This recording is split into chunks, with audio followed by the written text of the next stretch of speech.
everyone. We're here with Richard Ravenhawke, psychic and Reiki master. Where are you from right now? Where are you staying? Well, at present I'm in Ottawa, Ottawa. but I never, I'm not a local psychic per se because I travel so much with touring. Yeah. But Ottawa is my home base, and I mean, clients globally, so. So, from what I know, you travel quite a bit, right? How many days of the year do you actually on the road doing psychic shows? I'm not sure. It's easier to say how many days I'm not. Last year I was only home 11 weeks. Wow, that's amazing. So, Quite the lifestyle. uh, it's just me, so when you're sitting immobile for a while. So I don't know. I've just always got to be going and always got to be doing. Right. I love people, so. Well, speaking of people, I've got a question for you. Ravenhawk. How did you come up with that name, or what does that name mean? That's Kikage Gawabanush in the Ojibwe tongue. I'm half native, and it was actually given to me by another seer who said that they had a dream, and so in their dream I was a raven, but then they blinked or something happened, and I became this hawk, but I was still like a raven or something. Anyway, long story short, they said you should call yourself Raven, and I said, you know what, I really really like that, you know. So this was way back in the '80s. I kind of stuck with it since. When I first started off, I was just Richard for my first 2 years, and then Now it's Richard Ravenhawk. yeah, and it's very close to my actual native name, which is Andek, and that means crow in the Ojibwe tongue. So Okay, excellent. So one of the questions I get is clairvoyance. What is it, and what does it mean to you, and what does it mean to other people? clairvoyance actually comes from the French clairvoyance, which means clear vision. It's the ability to see with your third eye, with your pineal gland. Um, your pineal. Now, a lot of people get it mixed up. They call this the pituitary gland, but it's not. Your pituitary gland's in here, and it's something that helps you with digestion. But your pineal gland is your third eye. It's I guess a sensory area of the brain that opens up and allows people to have visions and do channeling, things like that. So I spent a lot of my life, working on higher consciousness so I could open it up. Excellent, excellent. Is that one of the things that kind of help you perform your readings? Absolutely. When they come to see me, they're coming to see a clairvoyant, somebody with clear vision, right? And it really is a pure psychic reading. All I do is hold something that belongs to them, which is called psychometry, and everything's channeled. It's all visions. It's like I'm watching TV, but it's all about them. Right. So it's like they have their own specialty channel. Huh? Is it something you can turn on and off, or is it just keep coming to you? Well, yeah. You can turn it off by grounding, focusing on your lower chakras. Also engaging in worldly activities, things like that.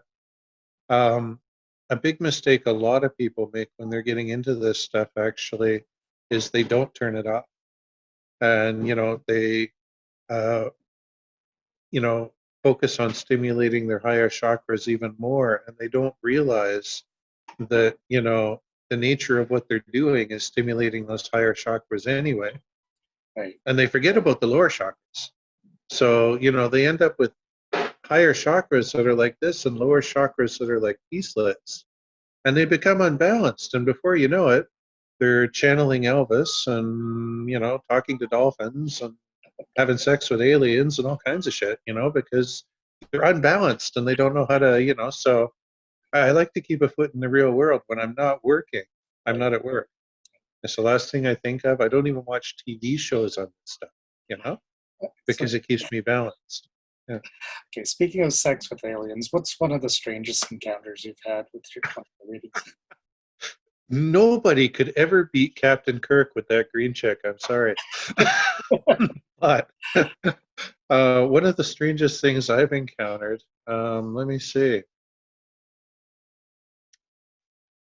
I'm thinking, you know, when you said that, my mind immediately went to New Liskeard, Ontario, which is about an hour north of North Bay, Ontario. And I used to do the radio up there all the time, CJTT, so often that I made friends with the morning guy who's in Ottawa. And I read for this lady. She was 56 years old and she was pregnant. And, that in itself sounds strange, but I guess, women can as long as they're not at a certain stage in life, right? But the strange thing about it was 30 years ago, she had a total hysterectomy, scar and everything. She showed me. She doesn't know what the heck they took out of her. It obviously wasn't her uterus. Northern doctors, here she is, 56 and pregnant. And, she was I guess, a mystery to everybody. She was suing the hospital, so I don't know whatever happened with it. You can probably Google the court case. This was back in the early 90s. Cool. So give me an example of a good reading that you've had or good encounter that you've had. A good reading, some of my best readings that I've had, we've kept contact and we've become very, very good friends. I have a particular friend right now, Suryantu, who's a friend who's actually become an investment and a business partner because he swears I can pick stocks like nobody's business. So, if you look down my timeline on my Facebook, you'll see several references from him. Thank you. Apparently, I saved him from bankruptcy and that. So he always consults me before he does his investments. He says I'm like a human time machine for some reason. So I have no idea what that means, but apparently I've helped him do very, very well with his stocks. So it gives you an example of the diversity too in the types of clients that we have. Here's a male Asian businessman, and then over here is a almost 60-year-old French grandmother who is having another baby that she didn't even know that she was capable of, because it contradicts medicine, right? Right. So I know a lot of religious people come to our shows as well, but they have a hard time understanding psychics or dealing with psychics or explaining them. What do you say to the people who are, very religious and don't believe in psychics? Well, now there's a difference between religious people and people that don't believe in psychics. Religious people actually do believe in psychics, which is why they condemn them. How can you condemn something you don't believe in, right? So, they do believe in them, just think that they're wrong. But there's people that don't believe in psychics as well, and those are like the skeptics, Right. So, the religious people, I always tell them to deny psychic ability completely is to deny all prophets. I'm not comparing myself to a prophet. I'm just saying it does exist. And funny how under their own umbrella they can call it gift of prophecy and it's okay. But if somebody else does it, it's wrong. But you know, I got into a debate one time with a very devout minister in the Ottawa Valley, and it made me a bit of a celebrity back in the mid 90s. Actually, it would have been 97, 98. It would have been the late 90s. And he was protesting a psychic fair that I'd put on in the Ottawa Valley. And he put a big ad in the paper about how, people should be ashamed of themselves and the Bible clearly states on this and that, right? So I went to the newspaper after the show was over. The show died. And the thing that gets me about that guy was the protester that he had protesting our psychic fair from his congregation out there picketing with the sign was gay, you know? So, which, according to hardcore Christians is also against the Bible. I love gay people. I have a gay brother and a lesbian sister. I have no problem with them. But, the fact that he sent a gay protester to protest a psychic fair, I just thought was very, very funny, I went into the newspaper on the Monday. The show died, of course, and I basically said, you yada yada whatever. I spent you this money, and you did this to me. Now you're going to let me uh, promote, publish a letter, and he did. And it shut the guy right up. He lost half his congregation. He retired 2 years later. Last I heard, he's a plumber. Because there is no clear. Not to mention the fact that and this is just my personal opinion, but the Christians that condemn psychics do it with the Hebrew scriptures, and the Hebrew scriptures to me have nothing to do with being Christian. Did Moses know who the hell Christ was? No, so it's part of the Christian Bible for some reason. But the scriptures themselves in those times, Christ didn't even exist yet. So it's old Hebrew law. It has nothing to do with, you know what I mean? So I can argue it till the cows come home.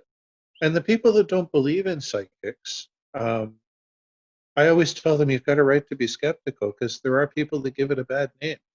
It doesn't matter what you do for a living. We're a little better than mechanics, but we're not quite as bad as lawyers. But we're up there, but we're not. You've got a right to be skeptical.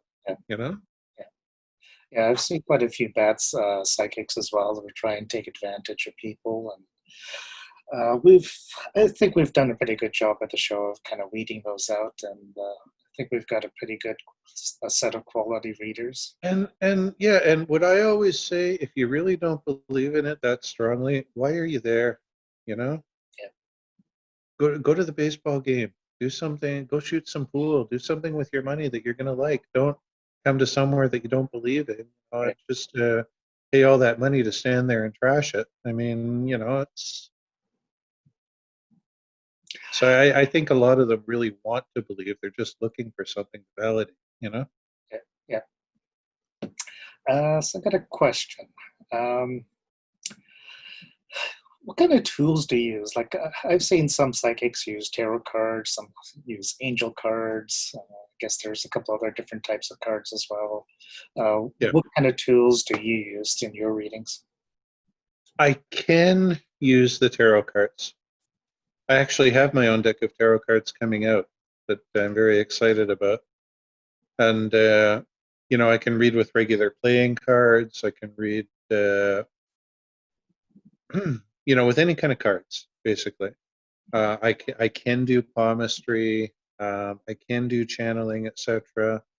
And I also do the past life readings, which is the lines on the soles on the feet, right? I don't do them at shows, but it's a 3,000-year-old technique. It's Egyptian. There's only like 4 of us in Canada, maybe a dozen worldwide that do it, because the lines on the body don't lie. And if you look at your soles, you'll see 5 times the lines that are on your palms, especially if you use a flashlight. And why are they even there? It's a whole universe. So it took me a long time to learn it. It's made me a bit of a past life specialist. And, but that leaves nothing to the imagination. I simply trace what's there. On my Facebook, I have an example with almost 300 examples. It's called The Past Lives of Canada. So I can use all those things, but I shine as a clairvoyant. So when somebody comes and sits down with me, right? Right. I hold on to something of theirs, which is called psychometry, holding an object. And, I just literally, I tell them all about their life. I'm actually the only psychic that I know of, to my knowledge, that has a written guarantee Because when I tell them the past and present, if that's not accurate enough within reason, then they don't even pay it all. Because if I can't tell you that, how can I tell you the future? You know, Right. so before we even go into what's happening, I've established who you are and where you've come from. And, you know, um, apart from just general statements like you were born at an early age, you know what I mean? So, they know that I know things that they don't. And that's what inspires confidence in the reading, right? But I actually have that as a written guarantee. So you had mentioned that you had just learned this new skill about reading lines on people's feet. Is it something that anyone can learn, or is it something that you're kind of gifted with? Anyone can learn it. Unless you can tell me you've never uttered a statement like I knew this was going to happen, or called a friend that said I was just thinking about you, or vice versa, or said something to somebody, they said I was just going to ask that, etc. So we all have it, but not everybody's capable of turning it into a passion. Right. So, I mean, technically everybody can cook too, even though some people can't boil eggs, but anybody can cook. It's, once something becomes a passion, that's when you have potential to turn it into a gift, right? So it's not necessarily whether or not you have it, but whether or not, you can approach it from the heart as, something that you really want to recognize inside of yourself and turn it into a passion. Right, right. Okay, well, um, you mentioned reading palms, palmistry, reading lines. What other services do you offer? I do Reiki, both in person and distant. I prefer to teach it, but I can perform it. I have clients that tell me apparently I'm better than morphine, so I don't know. And but I can also do life coaching. I can do channeling. I can do clearings for people that have troubles. They need their house cleared out, spiritual energy, things like that. I wear a few hats that way. And do you offer the services in your home? Do you go to people's homes, or what are the different options where they can get a reading with you? Yeah, well, I can. That's called home groups, where you go to people's homes. That's an amazing way, especially in the summertime. You get your friends together, you have a barbecue.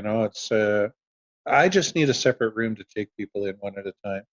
But I discount the readings, so everybody gets a cheaper reading. The hostess gets a free reading.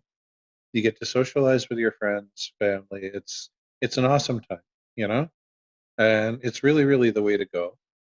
Um, I can do in-person readings. I can do phone readings, video readings like this. Um, pretty much. There's not a lot that I don't do. I'm very, very flexible. Okay, excellent. And just to end on a positive note, give me an example of a really positive reading that you've had, or a positive experience that you've had from a reading. A positive experience that I've had for a reading, from a reading, huh?